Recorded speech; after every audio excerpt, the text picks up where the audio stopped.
Today, we're on the hunt. We are tracking a silent enemy, an invisible force that operates inside every single one of us. And it can bring our entire system to a grinding halt. We are decoding dehydration. We usually think of dehydration as just, being a little thirsty after a workout. But what if I told you that for many of us, it's not some temporary thing? What if it's a constant, low-level crisis, a silent internal drought that we've just learned to live with? I mean, really think about that. An enemy you can't even see, attacking you from the inside out, messing with literally every single thing your body does. This isn't some sci-fi movie plot. For millions of people, it's just Tuesday. Okay, so to really get this, we need to understand the battlefield. And that battlefield is you. Your body is basically a water-based kingdom. On average, about 60% of you is just water. It's what cushions your organs, what controls your temperature, what helps your brain fire off thoughts. Water isn't just important, it's pretty much the foundation of your entire existence. So what is this enemy, technically? Well, it all comes down to a really simple imbalance. Dehydration is just what happens when the amount of water going out is more than the amount of water coming in. And when that happens, your body just can't do its job. It's like a resource crisis happening on a cellular level. Now, this is really important. We have to draw a line between two different things here. Most of us, we know about acute dehydration. You know, that feeling after a long run or a day out in the hot sun. But its evil twin, chronic dehydration, is way, way sneakier. This is an ongoing state where your body is just constantly running on empty. And the scariest part, your body starts to adapt. It actually becomes less sensitive to thirst, which means it's basically silencing its own alarm system. And that silenced alarm has the biggest impact on our first major battleground, your brain, the command center for your entire body. When the water supply starts running low, the very first thing to descend into chaos is your ability to think. And look, this isn't just about feeling a little off or foggy. A huge meta-analysis from 2018 made it crystal clear. Dehydration actively messes with your ability to pay attention, to make decisions, what scientists call executive function, and even to control your own movements. Your command center is quite literally under siege. And get this, that same study pinpointed the exact tipping point for this chaos. The moment you lose more than 2% of your body mass in water, which for someone who weighs 150 pounds is just 3 pounds, your cognitive performance just nosedives. That is a shockingly small margin for error. So what does this fog of dehydration actually feel like? Well, have you ever had one of those headaches that just comes out of nowhere? Or felt dizzy when you stand up a little too fast? What about that total inability to focus on a simple task? Or that massive wave of fatigue that just crashes over you in the afternoon? Even feeling kind of cranky or irritable for no reason? Yeah, those aren't just random feelings. They're all symptoms of a brain that is starving for water. But the brain is not the only casualty here. Oh no. The crisis escalates, and it escalates fast, spreading through your entire physical kingdom and pushing your whole body right to its breaking point. Medical experts have mapped out a pretty clear and, honestly, a frightening path to total system failure. It starts out mild at just a 1 to 3% loss. You just feel thirsty. But then you push that to a moderate 4 to 6%, and bam, you've got dizziness, muscle cramps. And at a severe loss, 7% or more, you are looking at confusion, shock, and a genuine life-threatening emergency. It happens dangerously fast.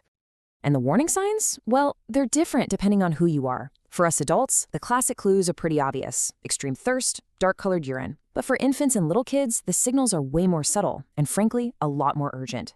No tears when they cry, not enough wet diapers, or even a sunken soft spot on their head. They're the most vulnerable because they literally can't tell us they're thirsty. All right, let's get back to that silent villain, chronic dehydration. What happens when your body is stuck in this state?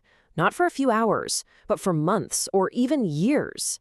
Well, the result is a slow, creeping path straight to disaster.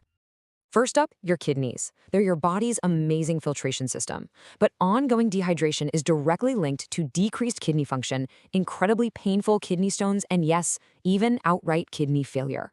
Without enough water to flush things out, they just burn out. And what about your blood pressure? Well, when you don't have enough water, your blood volume actually drops. So what does your body do? It tries to compensate by squeezing your blood vessels tighter. Over time, that constant pressure can lead straight to hypertension. And this one is probably the most shocking of all. Long-term studies have now found a link between chronic dehydration and dementia. A brain that is constantly deprived of the fluid it needs to work properly might just become more vulnerable to long-term degenerative damage. This isn't just a temporary problem, it's a long-term threat to your mind itself. So what about our skin, right? The body's outer layer? Well, here the science gets a little more debatable.